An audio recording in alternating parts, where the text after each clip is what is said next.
प्रजासत्ताक दिनी पालकमंत्री शंभूराज देसाई यांच्या हस्ते मुख्य शासकीय ध्वजवंदन। जिल्ह्याची उज्ज्वल परंपरा अधिक बळकट करण्यासाठी सर्वांनी योगदान द्यावे। पालकमंत्री माननीय शंभूराज देसाई। सातारा येथील छत्रपती शाहू क्रीडा संकुलात प्रजासत्ताक दिनानिमित्त पालकमंत्री माननीय शंभूराज देसाई यांच्या हस्ते मुख्य शासकीय ध्वजवंदन सोहळा उत्साहात पार पडला। यावेळी पोलीस विभागाकडून मानवंदना देण्यात आली। त्यानंतर पालकमंत्र्यांनी पोलीस व्हॅनमधून पोलीस गृहरक्षक दल, विविध शाळांचे आरएसपी, एनसीसी, स्काउट गाईड पथकाचे निरीक्षण केले। यावेळी बोलताना पालकमंत्री देसाई म्हणाले की गेल्या 10 वर्षात शिस्तबद्ध प्रयत्नातून देशात सर्वच क्षेत्रात आमूलाग्र बदल घडले आहेत। बलशाली भारताच्या निर्मितीसाठी सुरू असलेल्या विकास प्रवासात महाराष्ट्र आणि सातारा जिल्ह्याची परंपरा अधिक उज्ज्वल करण्यासाठी सर्व जिल्हावासियांनी एकत्र येऊन योगदान द्यावे असे आवाहन त्यांनी केले। कार्यक्रमात जिल्हाधिकारी संतोष पाटील, मुख्य कार्यकारी अधिकारी याशिनी नागराजन, पोलीस अधीक्षक तुषार देशी, उपवन संरक्षक अमोल सातपुते, अपर जिल्हाधिकारी मल्लिकार्जुन माने, वैशाली कडूकर यांच्यासह विविध विभागांचे अधिकारी उपस्थित होते। छावा युवा मंचचे अध्यक्ष उदय यादव यांच्या नेतृत्वाखाली विद्यार्थ्यांनी लाठीकाठी, तलवारबाजी, दांडपट्टा, कुऱ्हाडबाजी, अग्निचक्र, गणेमे कावा यासारख्या ऐतिहासिक खेळांची थरारक प्रात्यक्षिके सादर केली।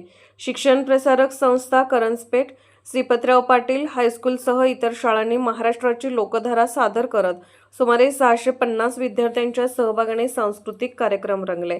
सातारा जिल्ह्यात सिंचन क्षमता वाढवण्यासाठी बंदिस्त पाईपलाईनद्वारे पाणी पुरवठा, शेतीत AI तंत्रज्ञानाचा वापर, परकीय गुंतवणुकीतून रोजगार निर्मिती, माझी शाळा आदर्श शाळा व स्मार्ट प्राथमिक आरोग्य केंद्र उपक्रमाची माहिती पालकमंत्र्यांनी दिली। कार्यक्रमात विविध पुरस्कारांचे वितरण करण्यात आले। ध्वजवंदनानंतर पालकमंत्र्यांनी छत्रपती शिवाजी महाराजांच्या पुतळ्यास व शहीद कर्नल संतोष महाडिक स्मृती उद्यानास अभिवादन केले। 77व्या वर्धापन दिनाच्या निमित्ताने सर्वप्रथम या ठिकाणी उपस्थित असलेल्या सर्वांना आणि जिल्हावासियांना मी भारतीय प्रजासत्ताक दिनाच्या मनपूर्वक हार्दिक शुभेच्छा या ठिकाणी व्यक्त करतो। संपूर्ण देशभर अत्यंत उत्साहाच्या वातावरणामध्ये प्रजासत्ताक दिनाचा कार्यक्रम आज संपन्न होत आहे। मुख्य कार्यक्रम दिल्लीला माननीय देशाचे पंतप्रधान महोदयांच्या हस्ते या ठिकाणी संपन्न होत आहे। बलशाली भारत निर्माण करण्यासाठी आणि जागतिक पातळीवर भारताचं स्थान पहिल्या 3 देशांमध्ये आणण्यासाठी विशेषतः गेल्या 10 वर्षापासून आमूलाग्र बदल देशातल्या सर्वच क्षेत्रामध्ये होताना या देशवासियांनी अनुभवलेले आहेत। आज आपली आर्थिक सुबत्ता आणि जागतिक स्पर्धेमध्ये अभिमानानं भारताचं नाव घेतलं जाईल अशा पद्धतीची दैदिप्यमान कामगिरी देश पातळीवर या ठिकाणी आपल्या देशाने केलेली उभ्या जगानं या ठिकाणी पाहिलेली आहे।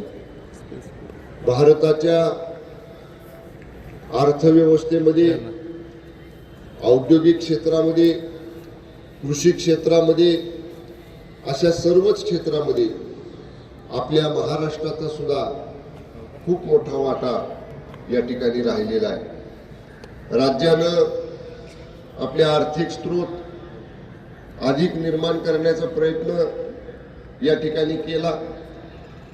वेगवेगळ्या क्षेत्रामध्ये नवनवीन तंत्रज्ञान आणण्याचा प्रयत्न केला।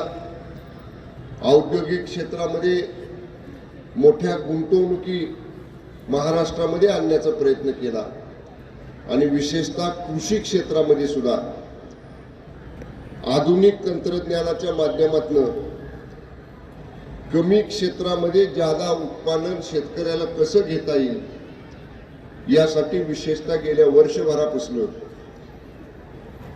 AI टेक्नॉलॉजीच्या माध्यमातून कृषी क्षेत्रामध्ये सुद्धा आपण आमूलाग्र बदल करण्याचा प्रयत्न सुरू केलेला आहे। राज्यामध्ये विशेषतः गेल्या 5 वर्षात आलेली परकीय गुंतवणूक किंवा औद्योगिक गुंतवणूक जर पाहिली तर अनेक बेरोजगारांच्या हाताला काम देण्यासाठी, अनेक जे अविकसित भाग होते तिथं औद्योगिक क्षेत्र निर्माण करून त्या क्षेत्राची प्रगती करण्यामध्ये विशेष लक्ष महाराष्ट्र सरकारनं या ठिकाणी दिलेलं आहे। राज्य आपलं कृषी प्रधान आहे, विशेषतः शेतकरी समृद्ध झाला तर आपलं राज्य आणि देश समृद्ध होणार आहे, हे उद्दिष्ट डोळ्यासमोर ठेवून जादा क्षेत्र सिंचनाखाली आणण्याचा प्रयत्न आपण केला।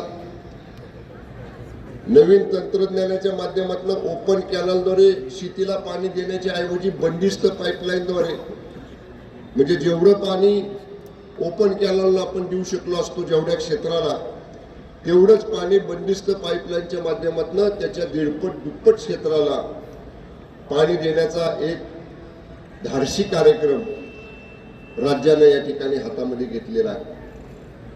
सातारा जिल्ह्याचा सुद्धा या सगळ्या राज्याच्या प्रगतीमध्ये खूप मोठा वाटा आहे।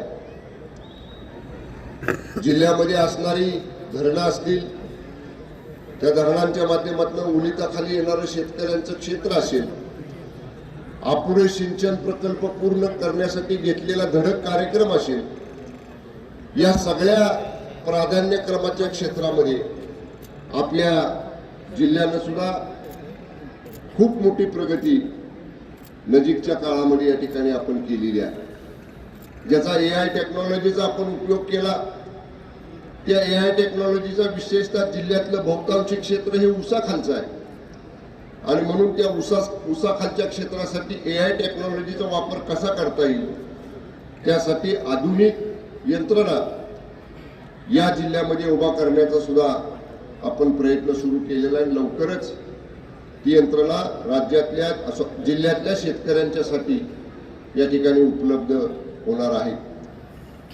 सातारा जिल्हा स्वातंत्र्य सैनिकांचा आहे, शूरवीरांचा आहे, देशभक्तांचा आहे आणि राज्याला नेतृत्व देणाऱ्या महान नेत्यांची सुद्धा परंपरा लाभलेला हा जिल्हा आहे।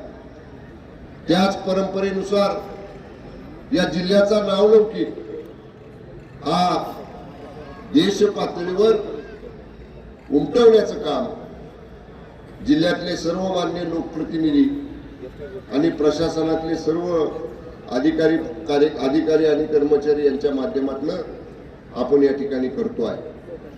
मला विशेष उल्लेख केला पाहिजे, विशेषतः गेल्या 2-3 वर्षापासून प्राथमिक शिक्षण जिल्ह्यातलं दर्जेदार व्हावं आणि ग्रामीण भागातली आरोग्य सुविधा सुधारावी, या 2 मूलभूत बाबींवरती आपण या ठिकाणी अधिकच लक्ष देण्याचं काम केलं आणि मला सांगायला आनंद वाटतो की मॉडेल स्कूल, आदर्श शाळा ही जी नवीन संकल्पना आपण गेल्या 2 वर्षापासून जिल्ह्यात राबवली, त्या संदर्भातलं देशाच्या माननीय पंतप्रधान महोदयांच्या समोर सादरीकरण गेल्या 15 दिवसापूर्वी आपल्या जिल्ह्याच्या जिल्हा परिषद मुख्य कार्यकारी अधिकाऱ्यांनी केलं। राज्यातनं ज्या काही शॉर्टलिस्ट जिल्हे झाले होते त्या जिल्ह्यांमधनं आपल्या जिल्ह्याची निवड झाली, ही आपल्या सातारा जिल्ह्याच्या दृष्टीने एक अत्यंत अभिमानाची गोष्ट आहे।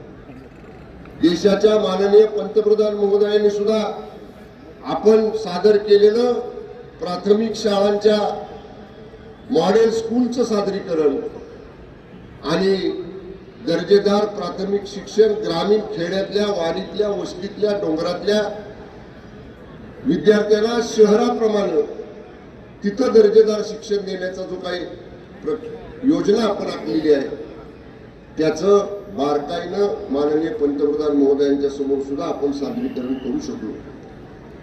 प्राथमिक आरोग्य केंद्रांच्या बाबतीत सुद्धा तीच संकल्पना आम्ही जिल्ह्यातल्या सगळ्या लोकप्रतिनिधींनी घेतली आणि प्राथमिक आरोग्य केंद्र ही सुद्धा शहरातल्या मल्टी स्पेशालिटी हॉस्पिटल जशी असतात त्या धर्तीवर दर्जेदार असावीत, आधुनिक असावीत, स्वच्छ सुसज्ज असावीत आणि 24/7 आरोग्य सेवा वैद्यकीय अधिकाऱ्यांच्या कर्मचाऱ्यांच्या सह 24/7 तिथं आरोग्य सुविधा उपलब्ध राहाव्यात, पुरेसा औषध साठा उपलब्ध राहावा, यासाठी सुद्धा गेल्या 2-3 वर्षापासून आपण एक नियोजनबद्ध काम हातात घेतलं. ते सुद्धा जिल्ह्यामध्ये यशस्वीपणाने या ठिकाणी आपण पूर्ण करतो आहे.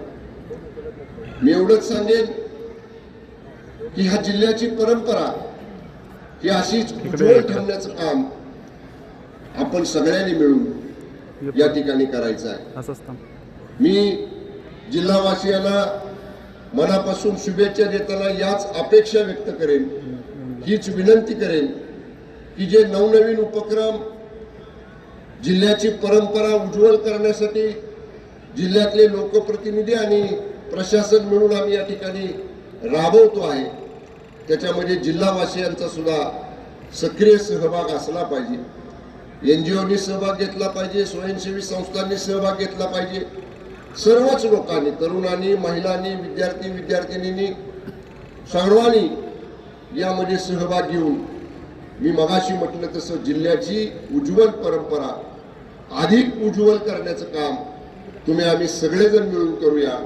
याच भावना या 77व्या प्रजासत्ताक दिनाच्या निमित्ताने या ठिकाणी मी व्यक्त करतो.